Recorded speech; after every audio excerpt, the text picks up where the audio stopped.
ಎಷ್ಟು ಉದ್ಯೋಗ ಸಿಕ್ಕು ಇವತ್ತು 32 PSUಗಳು 32 PSU ನಿಮಗೆ ಗೊತ್ತು ಸಾರ್ವಜನಿಕ ರಂಗದ ಉದ್ಯಮಿಗಳು ಇವತ್ತು ಬಂದಾಗ ಪರಿಸ್ಥಿತಿ ಅಲ್ಲ ಬಂದಾದಂಗೆ ಆಗಿದ್ದಾವೆ ಕಂಪ್ನಿಗಳಿಗೆ ಸಿಕ್ಕ 2-3 ಲಕ್ಷ ಕಂಪ್ನಿಗಳು ದಿವಾಳಿ ಹೋದ್ರೂ ಇಲ್ಲ ಅದರ ಬಗ್ಗೆ ಚರ್ಚೆ ಇಲ್ಲ ಏನು ಯಾಕೆ ಮೊದಲು ಚರ್ಚೆ ಮಾಡ್ತಾ ಇದ್ದೀವಿ ಅಂದರೆ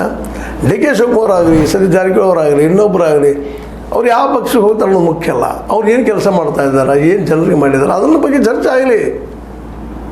ಆಯ್ತು ಬೇಡಪ್ಪ ಈಗೇನೋ ಕಾಂಗ್ರೆಸ್ಸನ್ನು ಒಂದು 50 ಮಂದಿ ತೊಗೊಂಡು ಹೋದರು DK ಅವರು ಹೋದ್ರು ಹೋಗಲಿ ಅಲ್ಲವ್ರು ಇಂಥ ಆಡಳಿತಗಳು ಅವರು ಈಗ BJP ಅಂತ ಆಡಳಿತಗಳು ಆಗ್ತಿದ್ರಿ ದಿಲ್ಲಿದು ಏನು ಆಶ್ವಾಸ ಕೊಟ್ಟರು BJP ಅವರು ಅಧಿಕಾರಕ್ಕೆ ಬಂದ ತಕ್ಷಣ ನಾವು 2,500 ರೂಪಾಯಿ ಕೊಡ್ತೀವಿ ಅಂತ ಹೇಳಿದ್ರು ಕೊಟ್ರ ಪೈಲ ಮೀಟಿಂಗ್ದೊಳಗೆ ಅದಕ್ಕೆ ಹೊಸ ಶುರು ಮಾಡಿಬಿಟ್ಟಾರೆ ಆಗ ಖಜಾನೆ ರೊಕ್ಕಿಲ್ಲ ಅದ ಆ ಮಧ್ಯೆ ದಿವಾಳಿ ಬಿಸೋಗ್ಯಾರು 2,000 ಕೋಟಿ ರೂಪಾಯಿ ದಿವಾಳಿ ಬಿಸಾರು ಅದಕ್ಕೆ ಈ ಸದ್ಯ ಇಲ್ಲ ಅಂದಂಗೆ ಈಗ ಹೊರಗೆ ಏನವರು ಆ ಮಧ್ಯೆ ಅವ್ರು ರೆಸ್ಪಾನ್ಸಿಬಲ್ ಇವತ್ತು ಏನೋ ಖರ್ಚು ತೋರಿಸ್ತಾರೆ ಅವರು ಇವರಿಂದ ಬಿಗಿವಂತಿರ್ತಾರೆ ಒಂದು ಲಾಸ್ ಆರದ ಜನಸಾಮಾನ್ಯ ದುಡ್ಡ ಜನಸಾಮಾನ್ಯ ಸಿಗುವಂಥ ಯಾವ ಅವಕಾಶ ಸಿಗ್ತಾ ಇಲ್ಲ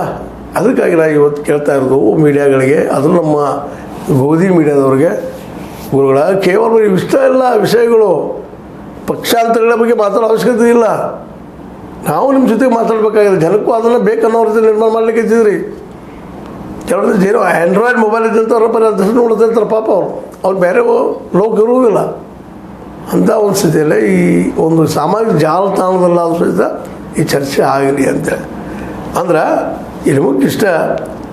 DKಶಿ ಅವರಾಗಿರ್ಬೋದು ಸತೀಶ್ ಜಾರಕಿಹೊಳಿ ಅವರಾಗಿರ್ಬೋದು ವಿಜೇಂದ್ರ ಆಗಿರ್ಬೋದು ಯತ್ನಾಳರಾಗಿರ್ಬೋದು ಯಾರು ಎಲ್ಲಿ ಹೋಗಿದ್ದಾರೆ ಮುಖ್ಯ ಅಲ್ಲ ಇವ್ರು ಎಂಥ ಆಡಳಿತ ಕೊಡಾಗಿದ್ದಾರೆ ಏನು ಕೊಟ್ಟರು ಇನ್ನೊಂದು ಬಡತನ ಎಷ್ಟು ಹೋಯ್ತು ಎಷ್ಟು ಜನಕ್ಕೆ ಎಜುಕೇಷನ್ ಸಿಕ್ತು ಎಷ್ಟು ಜನಕ್ಕೆ ಆರೋಗ್ಯ ಸಿಕ್ತು ಅನ್ನೋದು ಮುಖ್ಯದ ವಿನ ಇನ್ನೊಂದಲ್ಲ ನಿಮಗೇನು ಅನ್ನಿಸ್ತದ ಮತದಾರರ ನೋಡುಗ್ರ ಇದನ್ನ ಹೇಳಿ ಸರಿ ತಪ್ಪು ಸರಿ ಅಂದರೆ ಸರಿ ತಪ್ಪು ಲೈಕ್ ಮಾಡಿ ಶೇರ್ ಮಾಡಿರಿ ಕಾಮೆಂಟ್ ಮಾಡಿರಿ ಜೊತೆ ಸಬ್ಸ್ಕ್ರೈಬ್ ನಿಲ್ಲಿಸ್ಲಿಕ್ಕೆ ಹೋಗ್ಬೇಡ್ರಿ S60 ನ್ಯೂಸ್ ಅರ್ಥಾತ್ ಸೀತಾರಾಮ್ ಇದು ಸತ್ಯದ ಕೈಗಿರಲಿ ವಂದನೆಗಳು.